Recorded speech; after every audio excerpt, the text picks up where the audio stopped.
평생길 험하고 마음 지쳐 살아갈 용기 없어질 때 너 홀로 앉아서 낙심치 말고 예수님 품으로 나오시오. 예수님 나의 생명 믿음 소망 사랑 되시니 십자가 오열 자비의 손길로 상처 입은 너를 고치시니 평생의 모든 꿈 허물어져 세상의 짐을 다 떠날 때 어둠에 앉아서 울지만 말고 예수님 품으로 나오시오. 예수님 나의 생명 믿음 소망 사랑 되시니 십자가 오열 자비의 손길로 상처 입은 너를 고치시니 어두운 밤 지나면 새날 오고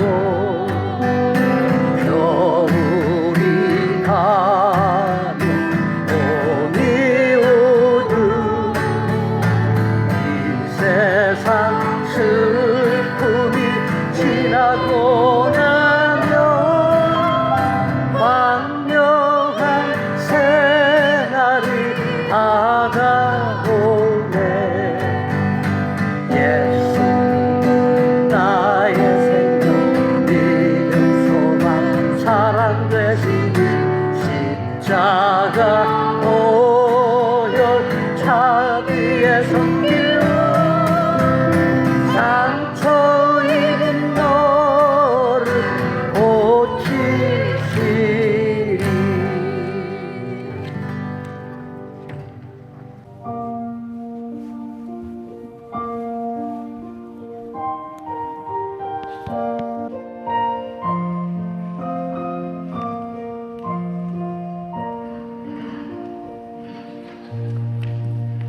주일 예배 오신 여러분들을 주님의 이름으로 환영합니다. 다 같이 묵상하는 기도 함께 하시겠습니다.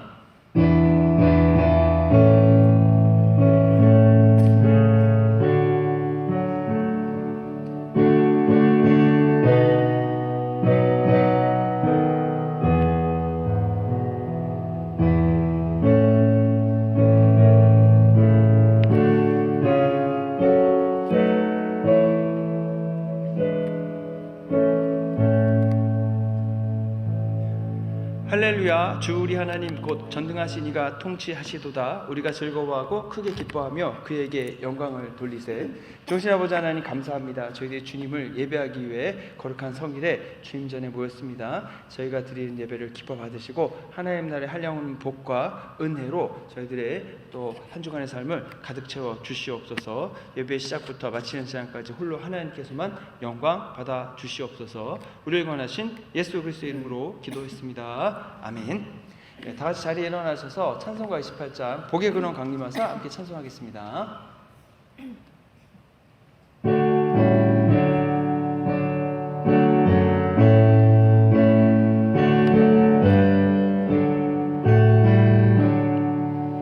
복의 근원 강림하사 찬송하게 하소서. 한량없이 자비하심 증량할 길 없도다. 천사들의 찬송가를 내게 구속하신 그 사랑을 항상 찬송합니다. 주의 크신 도움 받아 이때까지 왔으니 이와 같이 천국에도 이르기를 바라네.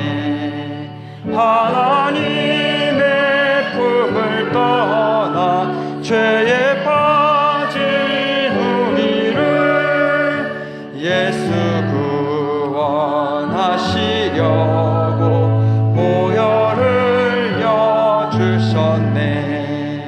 주의 귀한 은혜 받고 일생 비친 자 되네.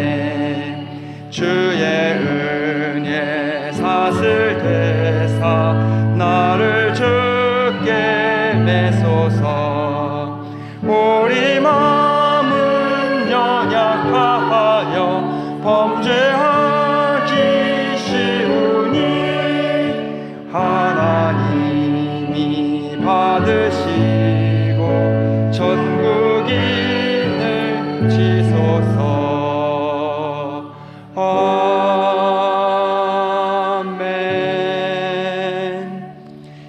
구동문 96번 어린이 주일 말씀을 함께 기독하겠습니다. 보라, 자식들은 여호와의 기업이요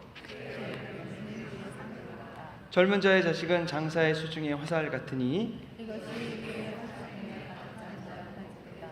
이르시되 진실로 너희에게 이르노니 너희가 돌이켜 어린 아이들과 같이 되지 아니하면 그러므로 누구든지 이 어린 아이와 같이 자기를 낮추는 사람이 또 누구든지 내 이름으로 이런 어린아이 하나를 영접하면 또 아비들아 너희 자녀를 노엽게 하지 말고 오직 주의 교훈과 훈계로 양육하라. 함께 하겠습니다. 그리하면 늙어도 그것을 떠나지 아니하리라. 아멘. 선구 성자와 성령 찬송과 영광도 영원의 백조로 지금까지 영원 성사님께 영광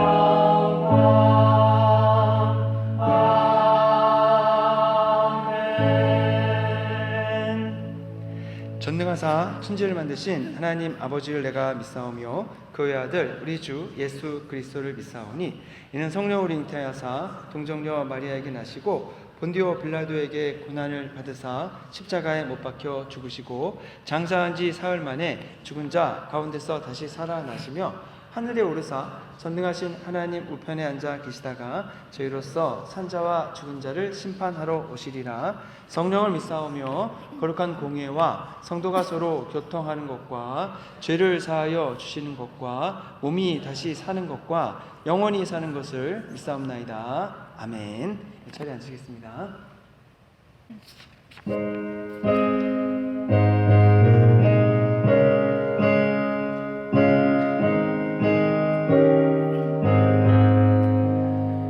주 예수 넓은 사랑 그 크신 은혜를 나 힘써 전파함은 참 기쁜 일일세. 주 예수 복된 말씀 생명과 진리요 내 맘의 갈급함을 다 채워주시네. 예부터 전한 말씀 주 예수 크신 사랑 나 항상 전하기 참 좋아하더라. 이 말씀 전할 때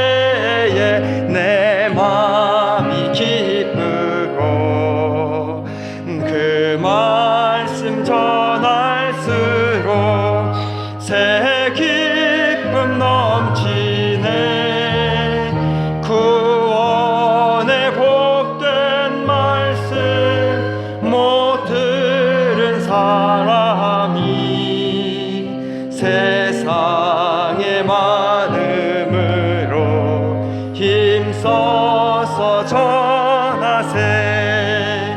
예부터 전한 말씀 주 예수 크신 사랑 나 항상 전파하기 참 기뻐하도다. 이 말씀 들은 사람 또 듣기 원하고 목말라 사모하니 그 말씀 진리라. 그 나라 영광 중에 나 부를 새 노래. 예부터 좋아하던 이 말씀뿐이세. 예부터 전한 말씀 주 예수 크신 사랑 나 항상 전파하기 참 기뻐하도다.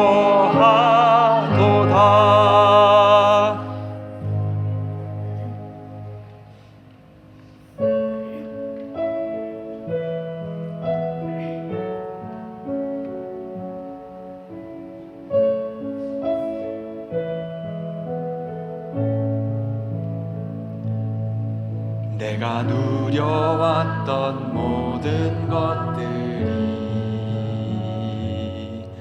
내가 지나왔던 모든 시간이, 내가 걸어왔던 모든 순간이 당연한 것 아니라 은혜였소.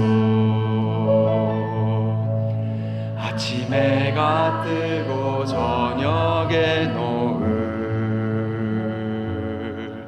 봄의 꽃향기와 가을의 열매, 변하는 계절의 모든 순간이 당연한 것 아니라 은혜였소. 모든 것이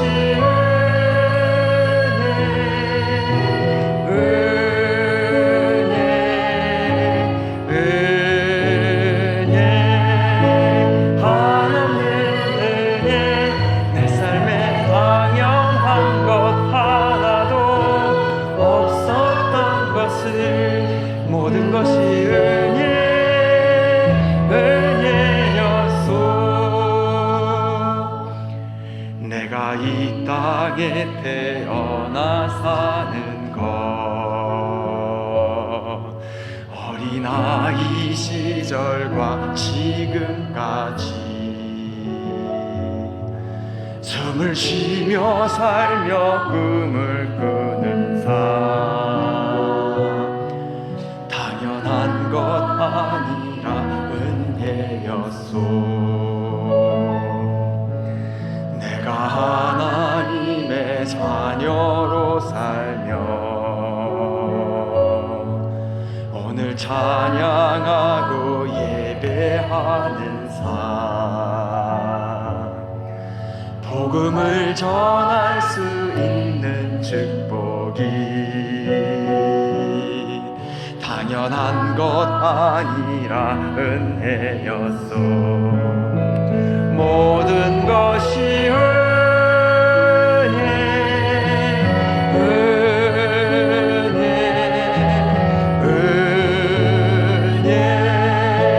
한없는 은혜. 내 삶에 당연한 것 하나도 없었던 것을, 모든 것이 은혜였소.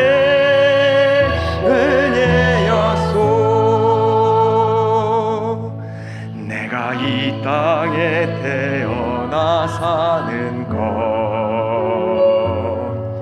어린아이 시절과 지금까지 숨을 쉬며 살며 꿈을 꾸는 삶 당연한 것 아니라 은혜였소. 내가 하나님의 자녀로 살며 오늘 찬양하고 예배하는 삶 복음을 전할 수 있는 축복이 당연한 것 아니라 은혜였소. 모든 것이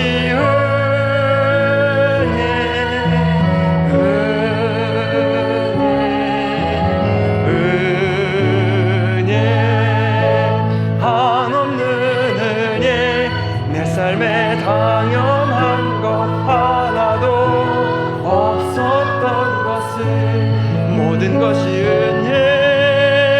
은혜였소. 모든 것이 은혜 한없는 은혜 내 삶에 당연한 것 하나도 없었던 것을 모든 것이 은혜였소.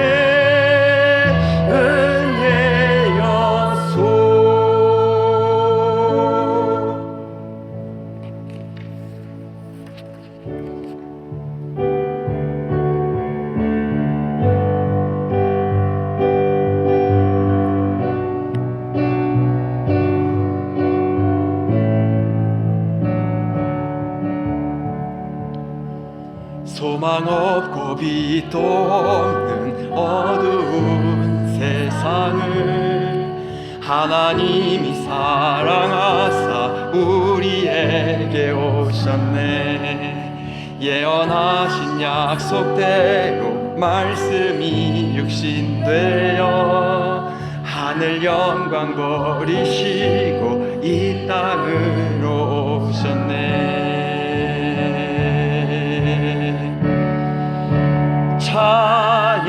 찬양하세 우리 주 삼위일체 하나님 지극히 높으신 주 영원토록 찬양합니다. 주가 지으신 모든 세상을 구원하려 영광의 주 예수님이 죽음을 택하셨네.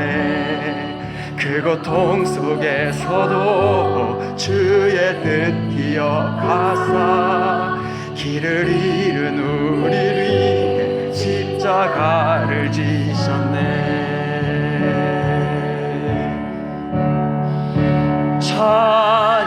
찬양하세 우리 주 삼위일체 하나님 지극히 높으신 주 영원토록 찬양합니다.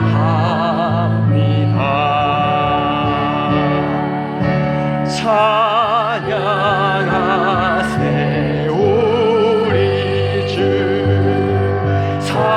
삼위일체 하나님 지극히 높으신 주 영원토록 찬양합니다.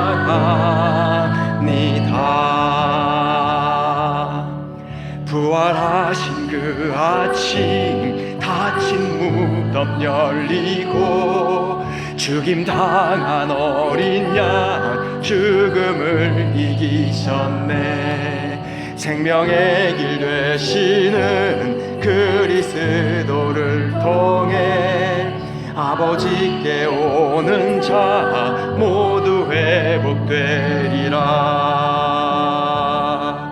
주가 세우신 교회에 성령이 이끄시네. 영원한 주의 복음 무너지지 않으리. 주의 보혈로 인해 나는 자유케 됐네. 예수의 사랑으로 새 생명을 얻었네. 찬양하세 우리 주 삼위일체 하나님.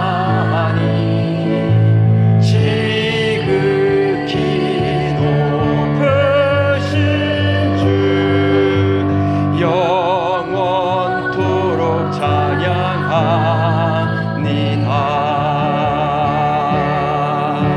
찬양하세 우리 주 삼위일체 하나님.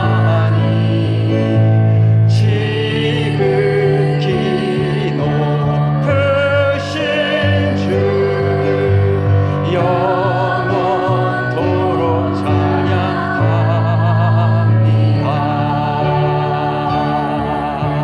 찬양하세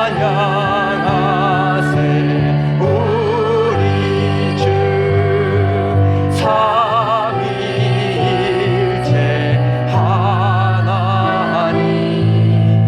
지극히 높으신 주 영원토록 찬양합니다.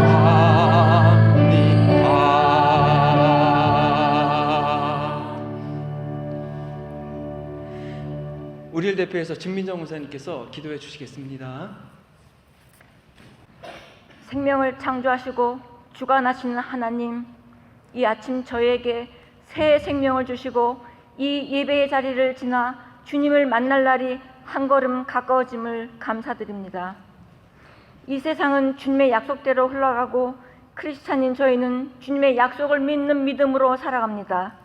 아버지, 저희는 내일 오늘 하루도 무슨 일이 일어날지 도무지 알 수가 없지만 한 가지 분명한 것은 태어날 때부터 죄와 죽음의 권세에 사로잡혀 반드시 죽을 수밖에 없지만 그런 저희를 예수님의 보혈로 생명의 길로 인도하시고 부활의 영광에 참여케 하신 하나님의 사랑을 분명히 알았사오니 오늘 찬양하고 예배하는 삶, 복음을 전할 수 있는 선택받은 삶을 주심을 깊이 감사드립니다.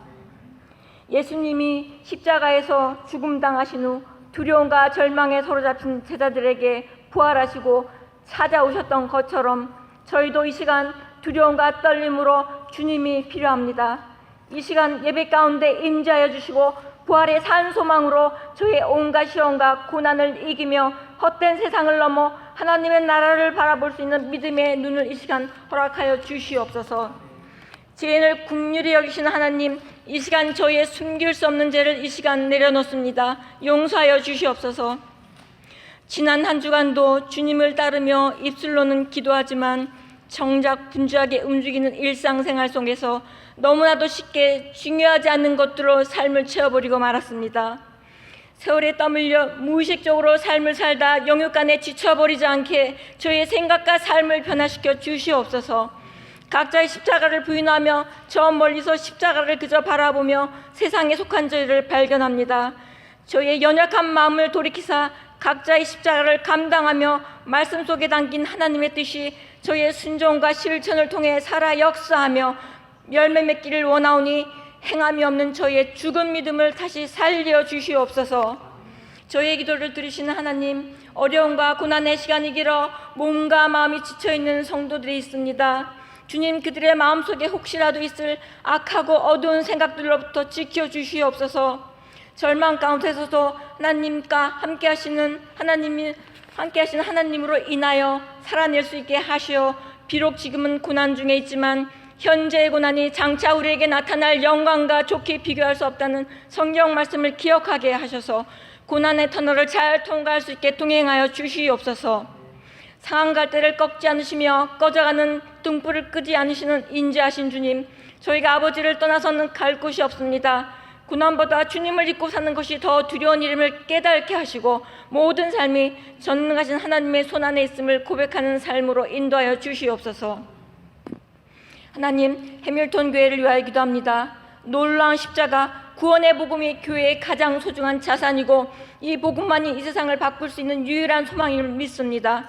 주님이 주인이신 이 해밀턴 교회가 복음을 자랑하며 복음을 위해 애쓰는 교회로 인도하여 주시옵소서. 이곳에서 복음이 경험되고 그리스도의 제자가 세워지고 하나님의 나라를 위해 예수님이 정말 어렵게 사역하셨던 것처럼 저희도 각자의 십자가를 지고 애쓰는 가운데 놀라운 복음의 역사가 매일매일 일어날 수 있도록 도와주시옵소서.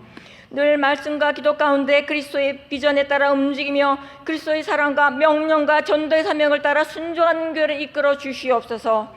서로의 생각이 다른 사람들이 모였지만 그리스도의 생각으로 하나 되는 교회, 서로의 고통과 기쁨을 같이 공유하며 기도에 힘쓰는 교회, 그리하여 하나님의 위로와 평안이 넘치는 교회, 또한 받은 이 모든 축복들이 세상으로 흘러가 이웃을 위로하며 세상의 소망이 되는 살아 역사하는 성령님이 일하시는 교회로 축복하여 주시옵소서.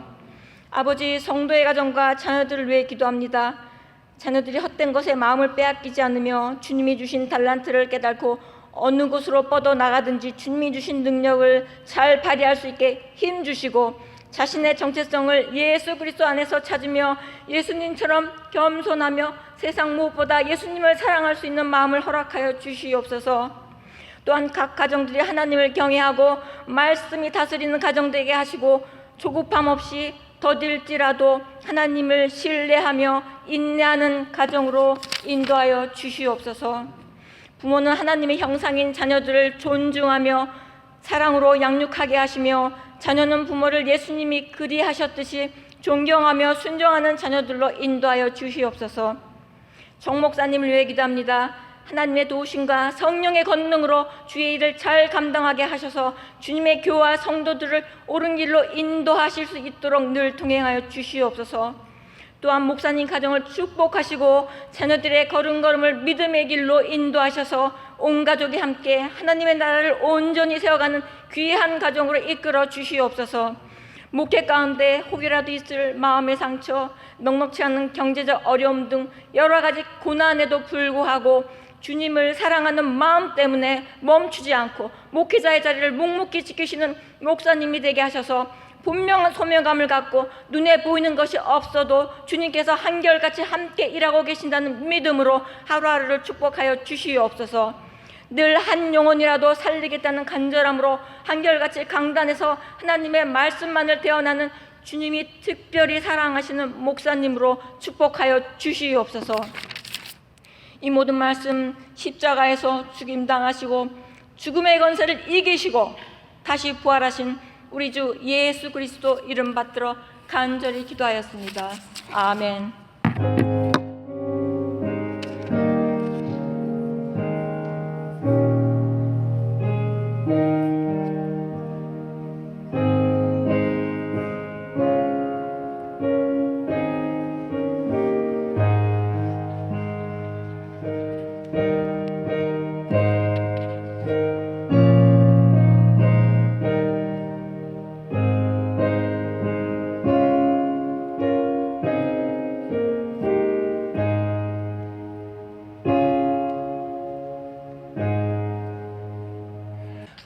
저희가 오늘 나눌 하나님 말씀은 사도행전 12장 1절부터 5절 말씀입니다. 자리에 일어나셔서 한 절씩 나누어 읽도록 하겠습니다.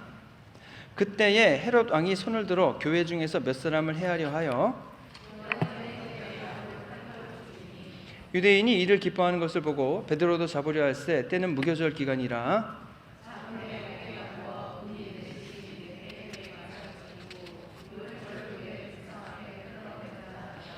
이에 베드로 같이 읽겠습니다. 이에 베드로는 옥에 갇혔고 교회는 그를 위하여 간절히 하나님께 기도하더라. 하나님의 말씀입니다. 아멘. 자리에 앉으겠습니다. 이달의 성경 구절 말씀은 사도행전 13장 3절 말씀입니다. 같이 읽어보겠습니다. 이에 금식하며 기도하고 두 사람에게 안수하여 보내리라. 다시 한번 읽어보겠습니다. 이에 금식하며 기도하고 두 사람에게 안수하여 보내니라. 예루살렘 교회에 다시 박해가 시작됐습니다. 본문 1절을 보면은 헤롯 왕이 성도 몇을 해치려 하였다라고 적고 있습니다. 그 결과 요한의 형제 야고보, 예수님의 제자 중 한 명입니다. 그 야고보가 참수를 당해, 그러니까 목베임을 당해 순교를 하게 되었습니다. 이 순교를 보고서 유대인들은 이제 기독교를 싫어하니까 되게 유대인들이 좋아했습니다. 그것을 보고서 헤롯 왕이 베드로도 체포해서 수감을 했습니다. 그런데 저희가 이제 앞으로 살펴보겠지만 베드로는 성도님들이 기도하는 중에 기적적으로 풀려나게 됐습니다. 근데 이야기를 읽으면서 좀 이해가 안 되고 당황스러운 게 야고보는 참술당해서 순교됐는데 어떻게 베드로는 기적적으로 풀려났는가? 다른 말로 하면 하나님은 왜 야고보는 죽게 내버려 두시고 베드로는 구해주셨는가? 그 야고보 입장에서는 좀 뭔가 억울하지 않을까? 이런 생각이 들었습니다. 성도들이 박해를 받는 것은 참 안타깝고 힘든 일이 분명합니다. 만약 우리 가운데에 예수님 믿는다고 체포를 당했는데 어떤 사람은 죽고 또 어떤 사람은 기적적으로 구해지는 겁니다. 그랬을 때에 나는 어떤 결정을 내릴 것인가? 계속 하나님을 믿을 것인가? 아니면 믿기를 그만할 것인가? 실제로 이런 박해가 왔을 때에 많은 사람들이 예수님 믿기를 포기했습니다. 동시에 이런 박해를 보면서 오히려 하나님 믿는 더 굳센 믿음을 가지기로 결정하여 순교하는 분들도 많았습니다. 여러분 지금도 여러분 순교가 없는 것 같지만 지금도 세계 곳곳에 기독교가 이렇게 작은 그런 나라들에서는요 기독교인들이 굉장히 많이 순교를 당하고 있습니다. 얼마 전에 레바논에서도 여러분 많은 분들이 죽었는데 그 중에 대부분이 기독교인이었거든요. 그러니까 그분들이 신앙을 포기했다면 어쩌면 안 죽었을 수도 있습니다. 지금도 많은 분들이 여러분 순교를 당하고 있습니다. 그러면 왜 그분들은 순교를 당하고 있을까? 이런 생각을 해보는 겁니다. 그래서 오늘 본문을 읽으면서 여러 가지 생각을 하는데 이제 답을 내기 전에 먼저 이제 그 당시 상황을 좀 살펴봐야 될 것 같습니다. 이제 헤롯 왕이 기독교인을 체포하여 죽이려 했다 이렇게 적고 있지 않습니까? 그럼 여기서 헤롯은 누구냐? 헤롯 아그리파 1세라는 헤롯입니다. 예수님이 태어날 때 예수님을 죽이려고 군사들을 보냈던 왕은 헤롯 대왕입니다. 그분이 헤롯 1세고요. 그 다음에 그 헤롯 대왕이 아들을 6명을 뒀습니다. 그리고 나라를 셋으로 나눠서 그 6명 중 3명에게 그 나라를 나눠 다스리겠거든요. 근데 이 헤롯 아그리파 1세는 그 아들의 아들입니다. 세 번째, 그러니까 3대째가 되는 거죠. 근데 이게 좀 당황스러운 게 뭐냐면 헤롯 대왕이 원래 3명의 아들에게 나라를 물려주려고 한 게 아니고 아리스토블로스라고 하는 아들에게 자기 나라를 물려주려고 했다고 합니다. 그런데 이 아버지 헤롯 대왕이 아들 아리스토블로스를 죽여버립니다. 자기 아버지가 아들을 죽였어요. 그러니까 그 아들의 며느리가 화들짝 놀라가지고 자신의 아들을 데리고서 로마로 도망을 갔습니다.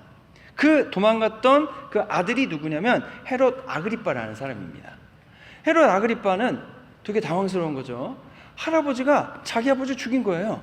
그래서 이 헤롯 아그리파가 로마에 가서도 굉장히 힘들고 불우한 이제 어린 시절을 보냅니다.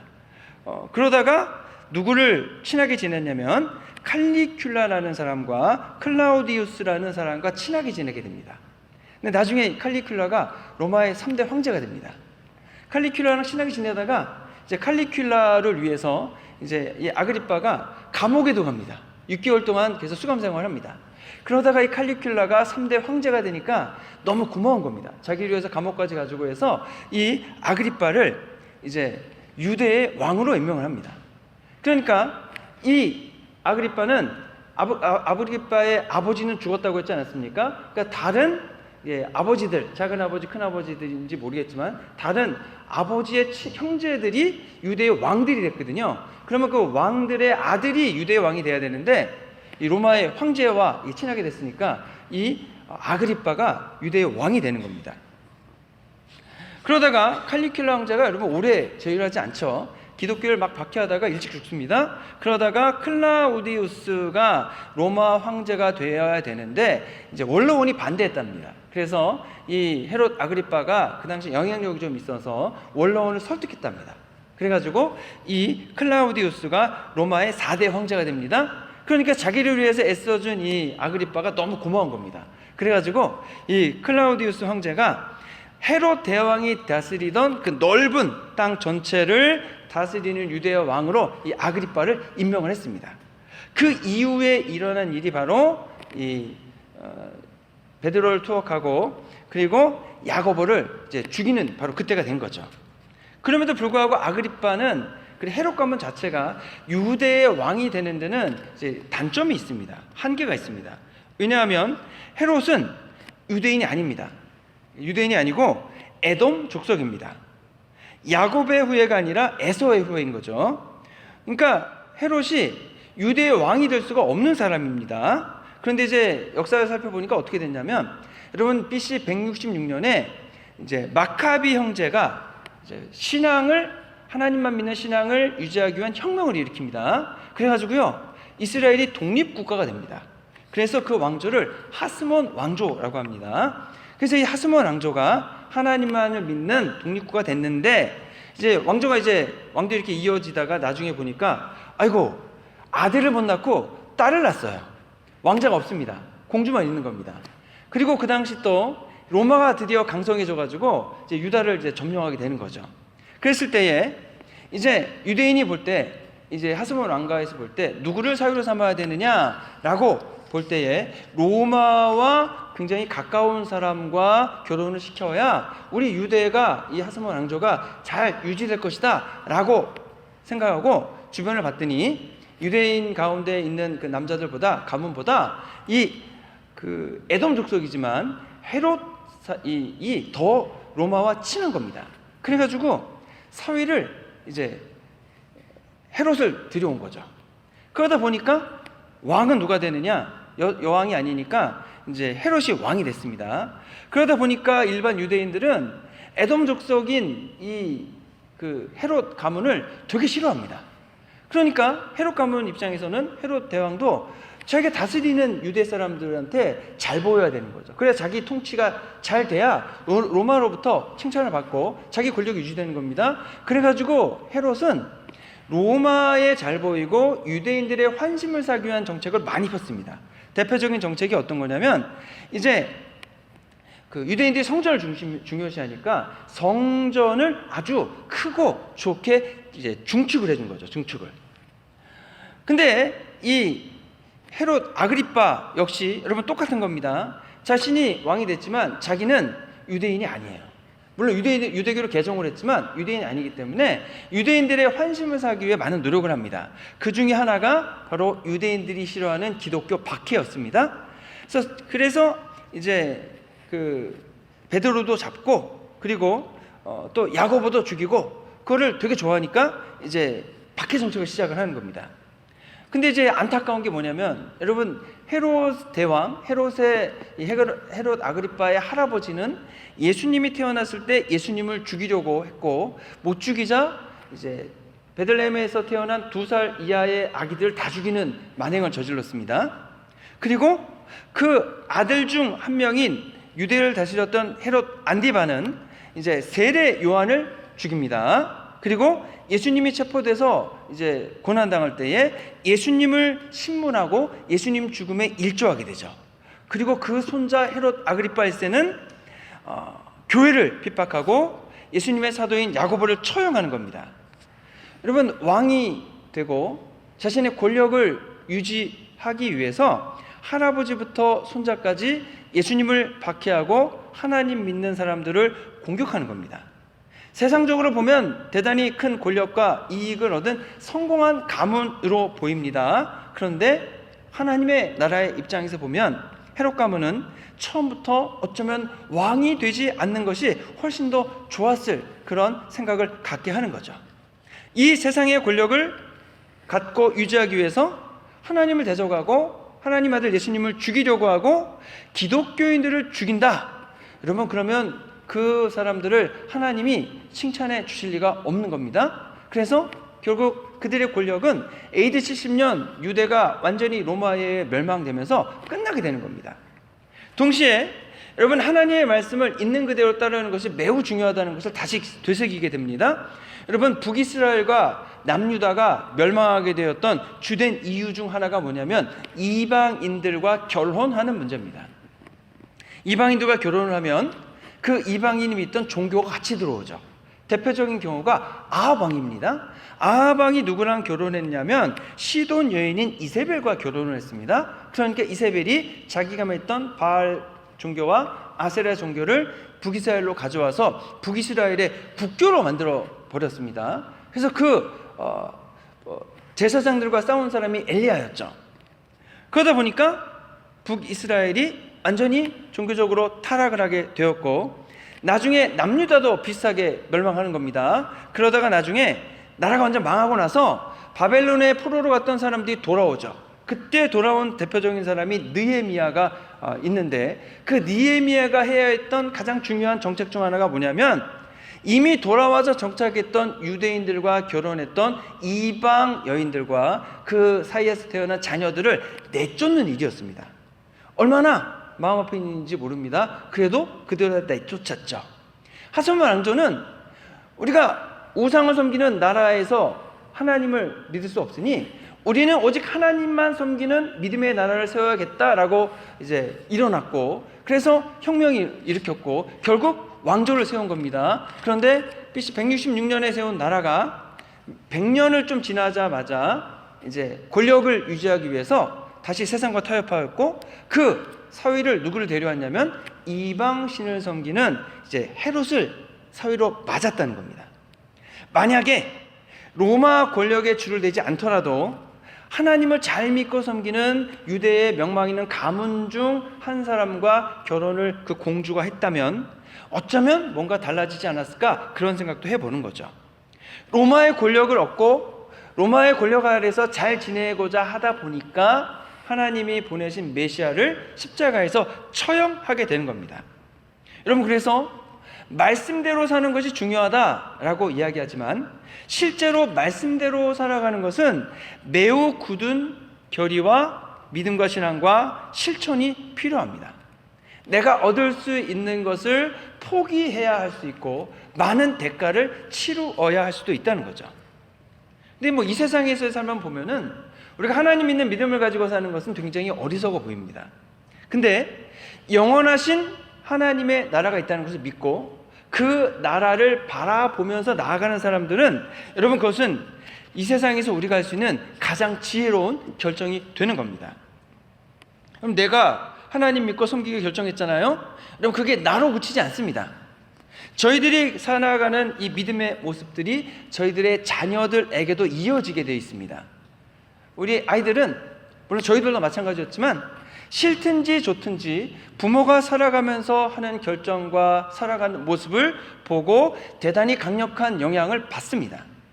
부모님의 장점과 잘하는 점들도 영향을 미치고 부모님의 실수들과 잘못된 판단과 지은 죄들도 영향을 미치게 되어 있습니다. 많은 사람들이 이제 부모님을 보면서 나는 부모님처럼 살지 않을 거야. 우리 부모님들 이렇게 이제 못된 점들이 많아. 이렇게 결정하죠. 절대로 안 닮을 거야. 그런데 막상 커가면서 내가 싫어했던 부모님의 말투와 표정과 행동을 그대로 하고 있는 자기를 발견하죠. 그리고 소스라치게 놀랍니다. 그리고 자기를 싫어해요. 난 아버지 어머니 그런 모습이 싫었는데 내가 그러고 있네. 나도 이게 왜 이러지? 그러는 거죠. 그런데 더 문제는 뭐냐면 나중에 결혼하겠다고 데려온 사람을 보니까 내가 그렇게 싫어했던 아버지 모습과 비슷한 남자를 데려오고 내가 그렇게 싫어했던 어머니 비슷한 여자를 데리고 오더라라고 하는 거죠. 거꾸로 말하면 여러분, 우리가 하나님을 잘 믿고 섬긴다면 내가 나의 믿음과 신앙이 분명 여러 가지 어려운 가운데서도 정직하고 겸손하고 신실하게 하나님을 믿고 섬긴다면 그 영향력이 우리 자녀들에게로 이어지게 될 것이라고 하는 겁니다. 우리가 하나님을 헌신하고 섬기는 자녀들이 늘어갈수록 그 자녀들로 이어지는 믿음의 가문이 형성되게 되는 줄로 믿습니다. 저는 이제 믿음의 1세대이기 때문에 또 목회자 1세이기 때문에 부러운 것 중 하나가 뭐냐면 이제 동기 중에서도 이제 목회자 가문이 있는 아이들이 있다고 하지 않았습니까? 굉장히 부럽습니다. 또 어떤 분들은 저희 교회 와가지고 저희는 6대째 기독교 가문입니다. 그러시는 거예요. 얼마나 부러운지. 보니까 이제 구함할 때 선교사님이 오셔가지고 저희 그 초대 믿은 그 분에게 복음을 전했대요. 그래서 그때부터 해가지고 일제시대 지나고 뭐 구한말 지나고 다 또 이제 일제시대 지나고 또 6.25 지나고 다 그러셨다는 거죠. 여러분 얼마나 좋겠습니까? 부모님들로부터 이어져 왔던 하나님을 신실하게 믿고 섬기는 그 신앙적인 분위기가 그의 삶 속에 그대로 있는 거죠. 아니 물론 여러분 뭐 부럽지 않을 수도 있어요. 왜냐하면은 내가 하나님 잘 믿고 내 자녀들이 예수님 잘 믿어서 우리 후손들이 믿음의 가문을 세워가면 되는 거죠. 어떠한 경우든 여러분 이 그 헤롯 가문은 사단 마귀와 악한 영들의 도구로 쓰여가지고 예수님이 이제 이 땅에 오시는 것을 막고 예수님이 하시는 사역을 반대했습니다. 하지만 우리는 하나님의 나라를 위해 귀히 쓰이는 하나님의 나라로 우리가 되도록 기도하고 좋은 모범과 믿음의 신앙을 보여줌을 통해서 여러분 다들 믿음의 가정을 믿음의 가문을 이루어가시기를 주님의 이름으로 축원합니다. 저희가 이제 아까 했던 질문을 한번 다시 살펴보려고 합니다. 왜 야고보는 순교하고 베드로는 감옥에서 구해졌는가? 한편으로 보면은요, 이게 이제 설교 준비를 하면서 이게 다 생각해 보니까 그 질문이 별 의미가 없는 질문이더라고요.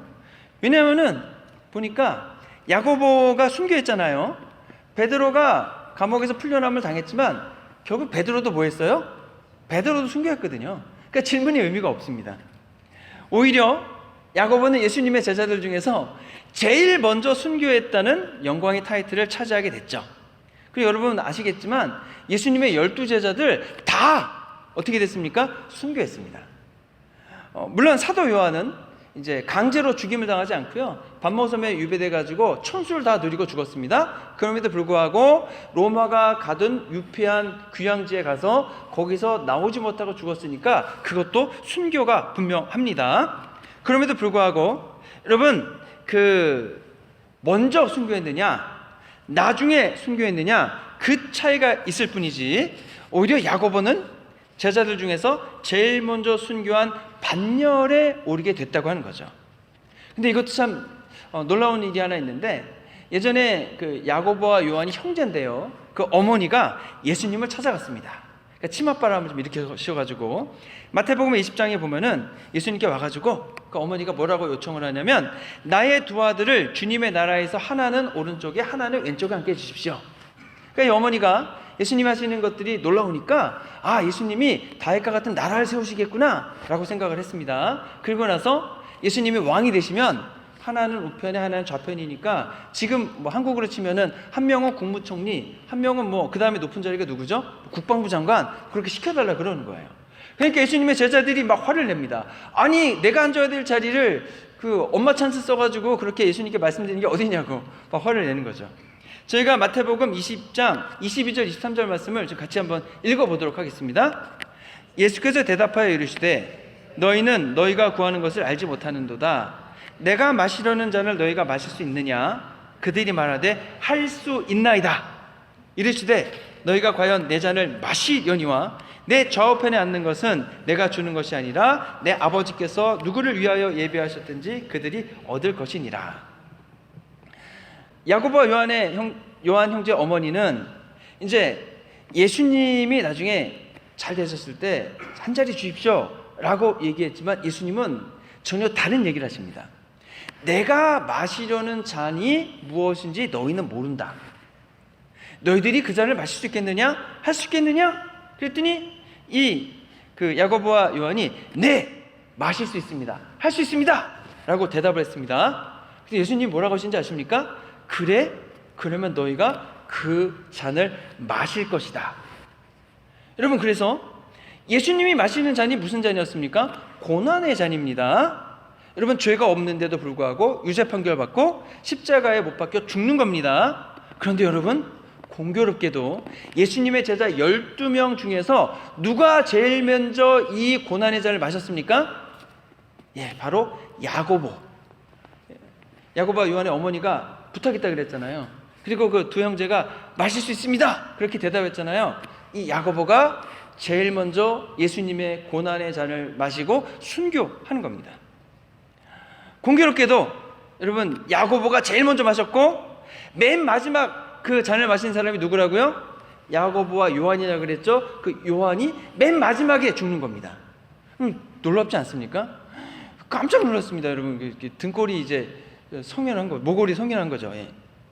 여러분, 그러면 이때 제자들이 자신들이 져야 할 십자가가 고난이 잔인한 것을 몰랐겠죠. 모르니까 이렇게 대답을 했을 겁니다. 근데 그건 중요하지 않습니다. 알든 모르든 그 야고보와 요한이 예, 마실 수 있습니다 라고 대답한 것이 중요합니다. 그 대답한 대로 예수님이 들으신 대로 그대로 이루어졌다고 하는 거죠. 자, 그러면 여러분, 이 원리를 저희들에게도 적용할 수 있습니다. 저희들이 말하고 행동하는 것, 우리의 심중에 가지고 있는 생각, 동기 다 하나님이 들으실까요? 듣지 않으실까요? 다 들으시지 않습니까? 굉장히 심각해지는 거죠. 어떤 분이 간증을 하는데, 지난주에 제가 간증을 듣는데 그분이 천국에 갔답니다. 그래서 천국도 요즘 디지털화 됐나 봐요. 이제 이분은 어떤 걸 봤냐면, 이제 우리가 영화 같은 거 보면 이렇게 막 손을 갖고 오면 여기 막 뭐 생기잖아요. 그래서 그 천사가 딱 오니까 책 한 권이 앞에 딱 생기더래요. 그 책 한 권에 뭐가 들었나 봤더니 자기가 어렸을 때부터 지금까지 했던 모든 말과 행동과 생각과 모든 것이 다 기록되어 있더랍니다. 그걸 딱 보는 순간 등골에 식은땀이 쫙 났다고 하는 거죠. 그리고 주마등처럼 다 이제 보여지는 겁니다. 왜요? 너희 말이 내 귀에 들린 대로 내가 너희에게 행하리라. 말과 우리의 행동이 다 주님이 보고 계시고 듣고 계시고 우리의 말과 행동대로 해주신다고 하는 거거든요. 그래서 여러분, 제가 누누이 말씀드리지만 기도를 저희들이 구체적으로 잘해야 된다고 말씀드렸습니다. 왜냐하면 기도한 그대로 이루어 주시기 때문에 그렇습니다. 여러분, 그래서 절대로 불평이나 불만이나 또는 다른 사람 평가하거나 원망하는 것, 그런 거 하지 말라고 했습니다. 왜냐하면 여러분, 많은 분들이 이렇게 얘기해도 듣긴 듣지만 아직 실상황에 잘 적용이 되지는 않으시는 것 같아요. 너희 말이 내 귀에 들린 대로 내가 너에게 행하리라. 여러분, 우리가 하는 불평과 불만, 다른 사람 평가하고 비판하잖아요. 그것이 그대로 나에게 돌아오게 되어 있습니다. 사실 여러분, 너희 말이 내 귀에 들린 대로 내가 너에게 행하리라는 말은요, 굉장히 무서운 말입니다. 왜냐하면 이 말이 언제 주님이 하시냐면은 가데스 바네아에서 하셨거든요. 가데스 바네아는 여러분, 이스라엘 백성의 역사에서 가장 뼈아픈 장소입니다. 하나님이 출애굽을 시키시고 광야에서 이스라엘 백성에게 이제 가나안 땅을 너에게 줄 거니까 진군해서 들어가라 라고 얘기합니다. 그랬더니 이스라엘 백성이 예! 그러면서 동시에 그래도 정탐을 좀 하고 가는 것이 준비하는데 좋지 않겠습니까? 그래가지고 12명의 정탐꾼을 뽑아가지고 이제 보냅니다. 그래서 여호수아와 갈렙은 들어갈 수 있습니다, 갑시다 그러고 나머지 10명의 정탐꾼은 가봤더니 성은 크고 무기는 좋고 군사도 많고 우리는 가서 이길 수 없습니다, 못 갑니다. 그래가지고 이스라엘 백성들이 난리가 났습니다. 그래가지고 뭐라고 했느냐, 우리가 애굽 땅에서 죽었거나 이 광야에서 죽었으면 좋았을 것을, 이 광야에서 죽었으면 좋았을 것을 하나님이 왜 우리를 그 땅으로 가게 하여 칼에 죽게 하려 합니까? 차라리 포로가 되거나 애굽으로 돌아가는 것이 낫겠습니다. 그때 하나님이 그 말씀을 들으시고 화가 나셨어요. 그리고 너희의 말이 내 귀에 들린 대로 그대로 실행해 주겠다라고 하셨습니다. 그래서 어떻게 됐습니까? 그 말을 했던 그 세대 전체가 광야에서 40년간 지나면서 다 그 광야에서 죽게 되는 겁니다. 여러분, 얼마나 비극적인 일입니까? 그들이 그때 다른 말을 했더라면 어땠을까 하는 거죠. 자기들이 한 말 그대로 될 줄 알았다면 이스라엘 백성들은 절대로 그 말을 하지 않았을 겁니다. 저희들은 이 이야기를 다 알고 있습니다. 그러니 저희도 똑같은 실수를 범하면 안 되는 거죠. 불평하거나 원망하거나 다른 사람을 비판하거나 평가하는 일을 하지 말아야 하는 겁니다. 왜냐하면 그 평가와 비판과 불평 그대로 내가 하나님으로부터 평가를 받습니다. 그리고 불평하고 원망한 그대로 내게 이루어지는 거죠. 내가 다른 사람한테 이야기한 거니까 그 사람한테 효력이 미치는 거겠죠? 라고 우리는 생각을 합니다. 그렇지 않습니다. 내가 한 말이 다른 사람에 관한 내용이라 하더라도 그 말에 대한 내용이 축복이면 그에게 머물 것이면 그에게 있을 것이고, 그가 받지 못할 것이면 나에게 돌아옵니다. 그에 대한 평가나 저주도 그가 받을 만하면 있을 것이고 아니면 나에게 돌아올 거라는 거죠.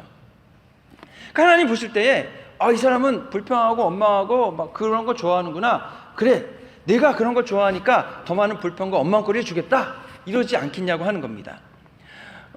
또 제가 이렇게 얘기했더니, 야, 자기야 지난번에 우리 그 불평하고 원망한 거 혹시 목사님한테 알려드렸어? 이렇게 생각하시더라고요. 예, 그렇게 해서 얘기 드리는 게 아니고 일반 원칙을 말씀드리는 겁니다. 이제 도둑이 재발절이신 거예요, 그거는. 예, 저는 그런 거 모릅니다. 그냥 말씀드리는 거예요. 대신 우리가 할 게 뭐라고 했습니까, 여러분? 예, 하나님께서 사도 바울을 통해 데살로니가전서 5장에서 뭐라고 했냐면, 항상 기뻐하라, 쉬지 말고 기도하라, 범사에 감사하라. 그럼 제가 계속 반복하지 않습니까? 우리가 항상 기뻐하면은 주님께서 기뻐할 상황이 아닌데도 기뻐하는구나, 너는 기뻐하는 걸 좋아하는구나, 그러면 너에게 더 기뻐할 걸 많이 주겠다. 범사에 감사하는구나. 여러분, 범사에 항상 감사할 것만 있지는 않잖아요. 근데도 불구하고 감사하지 못할 상황에서도 감사하는 겁니다. 그러면 하나님께서 보시고, 너는 감사를 좋아하는구나, 그럼 너에게 감사할 걸 더 많이 주겠다. 그리고 우리가 기도하지 않습니까? 그러면은 기도할 수 없는 상황에서 기도를 하는구나, 내가 너의 기도에 다 응답해 주겠다 말씀해 주시는 거죠. 그래서 여러분, 부정적이고 소극적인 말과 행동 대신에 적극적이고 긍정적인 말과 행동을 하라고 하는 겁니다. 그러면 우리의 말이 우리의 행동을 바꾸고 우리의 생각을 바꾸고 우리의 운명을 바꾸게 되어 있다고 하는 거죠. 적어도 불평하고 원망하고 다른 사람들 비난하는 시간에 11조만큼만, 딱 10분의 1만 기도하는 데 그 시간을 사용한다면 여러분, 정말로 우리의 신앙과 믿음의 운명이 바뀌게 될 줄로 믿습니다. 언제 하나님의 나라에 가느냐? 여러분, 그건 별로 중요하지 않습니다. 야고보는 자기가 말한 대로 예수님의 고난의 잔을 마셨고 예수님의 제자 중 제일 먼저 순교했습니다. 여러분, 하나님의 나라의 관점에서 보면은 이제 12제자 중에서 첫 순교를 했으니까 하나님 나라에서는 대대적인 환영을 받았을 겁니다. 가장 영광스러운 자리에 있게 되는 거죠. 왜 베드로는 구해주시고 왜 야고보는 구해주시지 않았느냐 따지는 것도 별로 의미가 없습니다. 왜냐하면 나중에 베드로도 결국 순교하기 때문에 그런 거죠. 그때는 안 구해주셨거든요. 이 세상에서의 삶만을 놓고 보면은 그래도 오래 산 베드로가 나아 보이지 않습니까?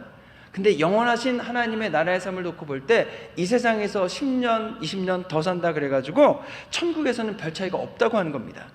언제 하나님의 나라에 가느냐, 그것은 하나님이 언제 오라고 하느냐에 결정됩니다. 하나님이 언제 오라고 하는 것은 절대적인 하나님의 주권에 달린 것입니다.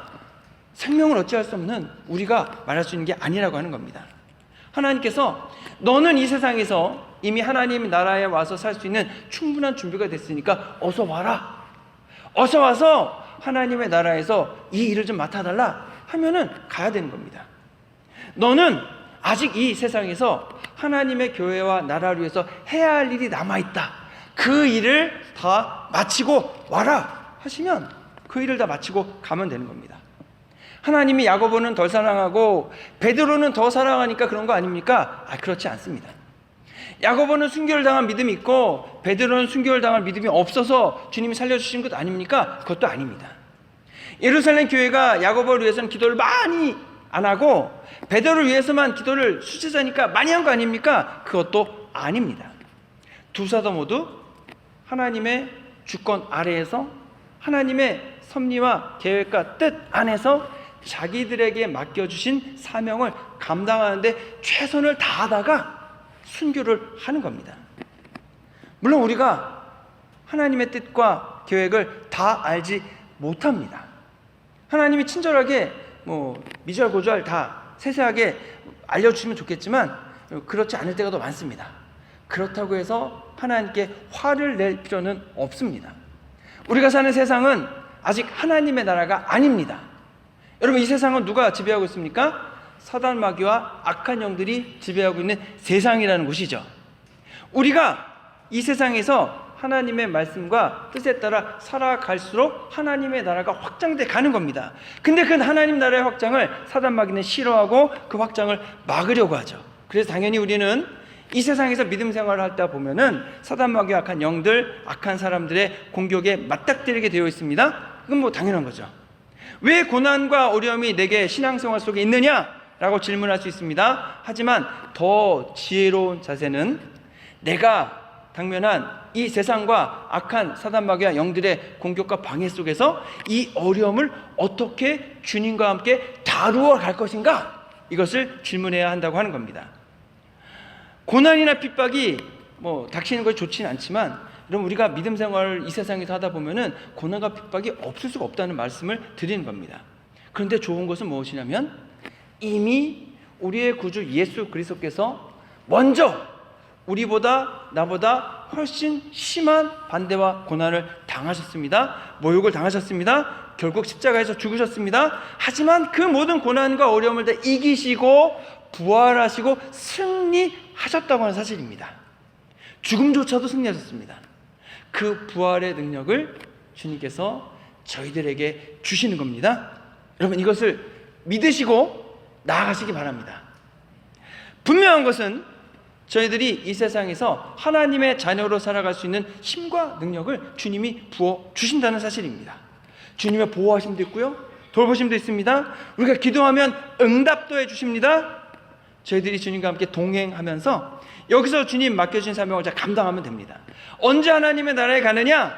여러분, 그것은 주권을 가지신 하나님이 결정하실 겁니다. 그거를 내가 마음대로 결정해야 된다라고 할 수가 없기 때문에 저희들은 주님이 우리들에게 선하고 좋은 것을 주신다는 것을 믿고 다른 사람과 비교할 필요도 없습니다.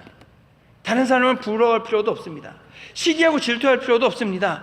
내게 맡겨진 사명 감당하는데 최선을 다하고 그 일을 잘 해서 하나님 나라 가서 상 받는 것이 더 지혜로운 결정인 줄로 믿습니다. 우리와 함께 하시는 하나님, 예수님, 그리고 우리 심령 가운데 계신 성령님, 삼위일체 하나님을 우리는 믿습니다. 그 하나님께서 저와 여러분과 함께 하시고 계시고, 저희들이 이 세상에서 믿음의 사명 감당하는 데 필요한 모든 자원들과 일용할 양식 공급해 주실 믿고, 저희들이 복음을 전하고 함께 천국 갈 우리 분들을 이제 구원받기 위해서 우리가 열심히 복음 전도하여서 함께 그 하나님 나라에서 다시 만나는 저 여러분 되시기를 주님의 이름으로 축원합니다. 기도하겠습니다. 좋으신 아버지 하나님, 감사합니다. 저희들에게 성령의 권능을 베풀어 주옵소서. 악한 영들을 물리쳐 주시옵소서. 주님 주신 돌보신 가운데에서 저희들 믿음과 신앙을 끝까지 지키고 맡겨진 사명 잘 감당해서 하나님 자리에서 칭찬받는 믿음의 귀한 일꾼들, 신앙의 모범으로 하나님 보여줄 수 있는 그러한 신앙의 하나님 자녀들 다 되도록 주님 함께 하시고 역사에 주시옵소서. 우리를 원하신 예수님의 이름으로 기도했습니다. 아멘. 준비하신 예물을 주님께 드리겠습니다.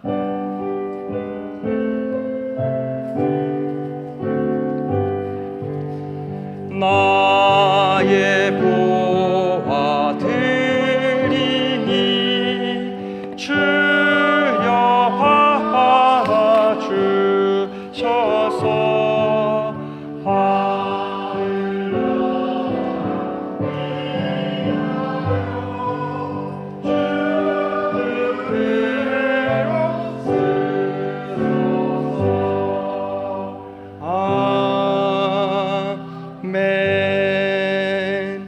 좋으신 아버지 하나님, 감사합니다. 저희들이 주님을 예배하며 귀한 예물을 준비해 드리오니 하나님 기쁘게 받으시고 하나님 나라의 문을 여시고 큰 복과 은혜로 일용할 양식을 모두 공급해 주시옵소서. 또 드리는 예물에 30배, 60배, 100배의 믿음의 열매를 맺을 수 있도록 하여 주시고, 또 한 주간 저희들 지날 때에 강건하게 지켜주시고, 또 주님 한 주간 저희들 악한 영의 권세에 눌리는 것이 아니라 저희들이 주님 주신 권능으로 승리하게 하시고, 또 직장과 사업장에서 주님의 돕는 손길로 보내주시기 원하오며, 저희 자녀들 하나님 믿음과 신앙으로 잘 양육하도록 우리 부모님들에게 지혜 더하시고 굳센 믿음을 주실 뿐 아니라 하나님께서 좋은 친구와 좋은 선생님들 많이 만나게 하셔서 하나님 우리 아이들 굳센 믿음과 신앙의 아이들로 하나님 일꾼과 자녀들로 성장하도록 이끌어 주시옵소서.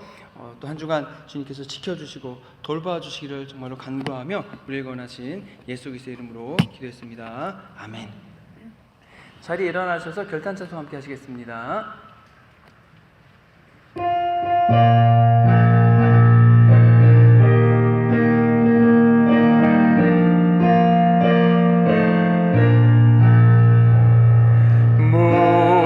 무덤에 머물러 예수 내 구주 새벽이 다렸네 예수 내 주 원수를 다 이기고 무덤에서 살아나셨네 어둠을 이기시고 나가서 성도 함께 길이 다스리시네 사셨네 사셨네 예수 다시 사셨네 헛되이 시키네 예수 내 구주 헛되이 봉하네 예수 내 주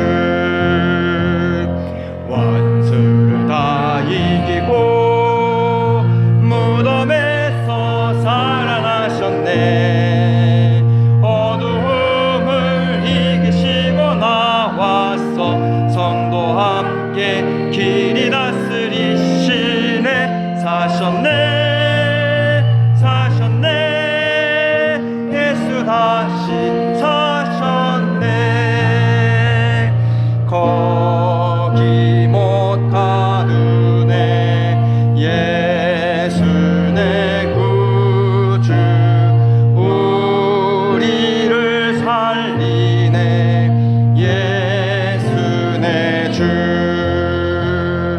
원수를 다 이기고 무덤에서 살아나셨네 어두움을 이기시고 나와서 성도 함께 길이 다스리시네 사셨네 사셨네 예수 다시 사셨네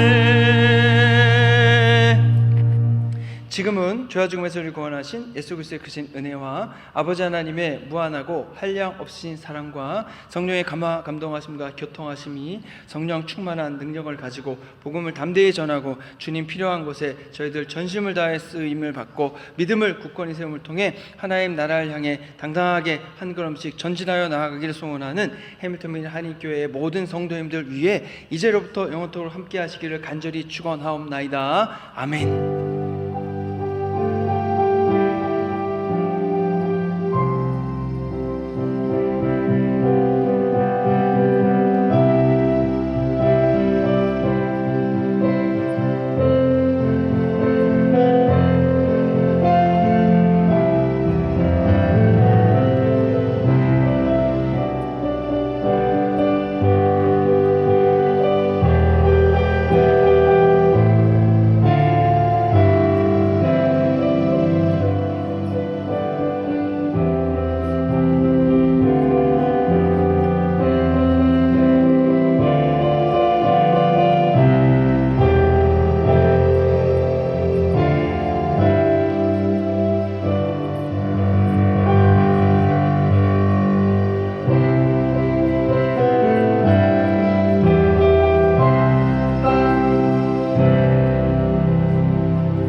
주시옵소서.